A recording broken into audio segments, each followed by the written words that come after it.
Mwalimu Krista Shabani ni kocha wa Alwi Sports Club upande wa Kamba K na Me.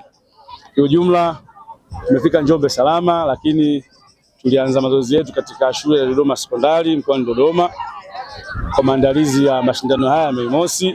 Tulianza takriban miezi miwili nyuma iliyopita, timu ilikuwa inajifua pale, na timu ina muunganiko, ina wachezaji wa mikoani pamoja na makao makuu ya Alwi Sports Club.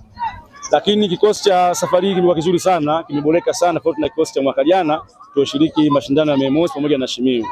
Tumeingia mkoani Njombe kwa afya na uzima na salama. Leo tumecheza mchezo wetu wa 3 kwa upande wa Kamba K, mpaka sasa hivi tuna pointi 6. Lakini kwa upande wa wanaume mpaka sasa hivi tuna pointi 3. Kwa hiyo bado tupo katika nafasi ya kushiriki na kuingia katika 16 bora. Kuweza kuona je, tunaingia katika hatua ambayo mwaka jana tufika, na mwaka huu lengo la Alwi Sports Club timu ifike mpaka finali. Tunashukuru Mungu, support ya ofisi ya management yote kutupa nguvu. Tumeingia Njombe salama, hali ya timu iko vizuri, tumejiandaa vizuri, na naamini mwaka huu tutafika mbali zaidi ya miaka yote ambayo Alwi Sports Club katika Kamba imeshiriki.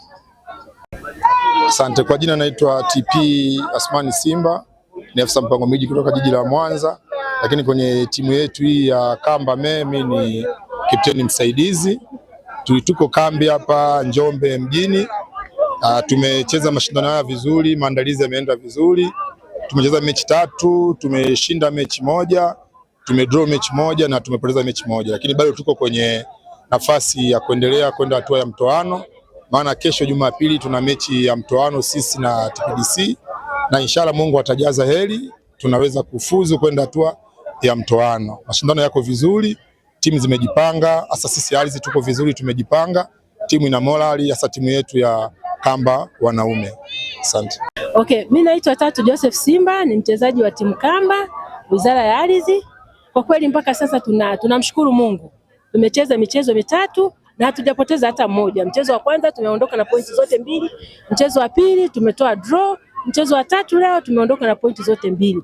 Matarajio yetu ni kwamba mpaka mwisho wa michezo, tumebakiza michezo 2, tunatakiwa kuishinda yote na tunatakiwa kuwa kileleni kama timu zingine zilivyo. Tunasema asante kwa maana Mungu ni mwema, hajatuacha kipindi hiki. Tunamshukuru sana.